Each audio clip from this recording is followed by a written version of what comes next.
രാവിലെ എണീറ്റ് കഴിഞ്ഞാൽ എൻ്റെ ആദ്യത്തെ പണിയെന്ന് വെച്ചാൽ ദേ ഇതൊക്കെയാണ് കേട്ടോ. ചവിട്ടിയൊക്കെ ഒന്ന് നീങ്ങി കിടന്നിട്ടുണ്ടെങ്കിൽ അതൊക്കെ ഒന്ന് നേരിടും. പിന്നെ ദേ സെറ്റിയൊക്കെ ഒന്ന് ക്ലീൻ ചെയ്തിടും. ഇത് ഇങ്ങനെ ഇട്ടിട്ട് വലിയ കാര്യമൊന്നുമില്ല, കുറച്ച് കഴിയുമ്പോൾ തന്നെ പഴയ രീതിയിലായിക്കോളും. എന്നാലും ഒരു സമാധാനത്തിന് ഞാനിങ്ങനെയൊക്കെ ഇടും കേട്ടോ. അപ്പോൾ ദേ കർട്ടനൊക്കെ പൊക്കി ഒന്ന് ജനലൊക്കെ തുറന്ന് കഴിയുമ്പോൾ തന്നെ നല്ല വെട്ടവും വെളിച്ചമൊക്കെ കയറുമല്ലോ. പിന്നെ എൻ്റെ ഏറ്റവും സമയമുള്ള പരിപാടിയെന്ന് വെച്ചിട്ടുണ്ടെങ്കിൽ ദേ ഇത് തന്നെയാണ് കേട്ടോ. ചായയും കുടിച്ച് അങ്ങനെ ഇരിക്കും കുറച്ച് നേരം.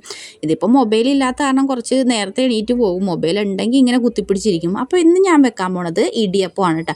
ഇടിയപ്പം ഞാൻ എപ്പോഴും തിളച്ച വെള്ളത്തിലിട്ടാണ് കേട്ടോ കുഴച്ചെടുക്കണത്. ഇതിപ്പോൾ എല്ലാവരും തിളച്ച വെള്ളത്തിലിട്ട് തന്നെയല്ലേ ഇടിയപ്പം കുഴച്ചെടുക്കാറ്. അപ്പോൾ ഞാൻ ഈ തിളച്ച വെള്ളത്തിൽ ഒരിത്തിരി സൺഫ്ലവർ ഓയിൽ കൂടി ഇട്ട് കൊടുക്കാറുണ്ട് കേട്ടോ. പണ്ടൊക്കെ എൻ്റെ അമ്മച്ചി ഇടിയപ്പം ഉണ്ടാക്കുമ്പോൾ എൻ്റെ പൊന്നോ എന്ത് പാടാണ് പിഴിച്ചെടുക്കാനായിട്ട്. അപ്പോൾ ഇപ്പോഴല്ലേ മനസ്സിലായത്, അമ്മച്ചി സൺഫ്ലവർ ഓയിൽ ഒഴിക്കാൻ മറന്നു പോയിട്ടുണ്ടാവും.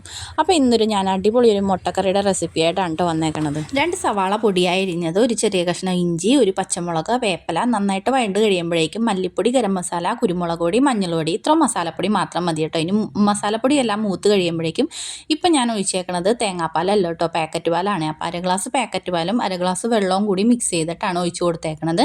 ഇനി ഈ പാലൊന്ന് നന്നായിട്ട് വെട്ടിത്തിളച്ച് വരുമ്പോഴേക്കും പാകത്തിന് ഉപ്പും പുഴുങ്ങി വെച്ചേക്കണം മുട്ടയും കൂടി ഇട്ട് കൊടുത്ത് കുറച്ച് നേരം ഒന്ന് മൂടി വെച്ചൊന്ന് വറ്റി വരണം. അതിന് ശേഷം ഒരു നുള്ളു പഞ്ചസാരയും കൂടി ഇട്ട് കൊടുത്തിട്ടുണ്ടെങ്കിൽ ഇടിയപ്പത്തിനും വെള്ളയപ്പത്തിനൊക്കെ കഴിക്കാൻ പറ്റിയ നല്ലൊരു അടിപൊളി മുട്ടക്കറി റെഡി ആയിട്ടുണ്ട്. അപ്പോൾ ഇനി തേങ്ങാപ്പാൽ പിഴിഞ്ഞ് കഷ്ടപ്പെടേണ്ട ആവശ്യമില്ല. എല്ലാവരും ഒന്ന് ട്രൈ ചെയ്തു.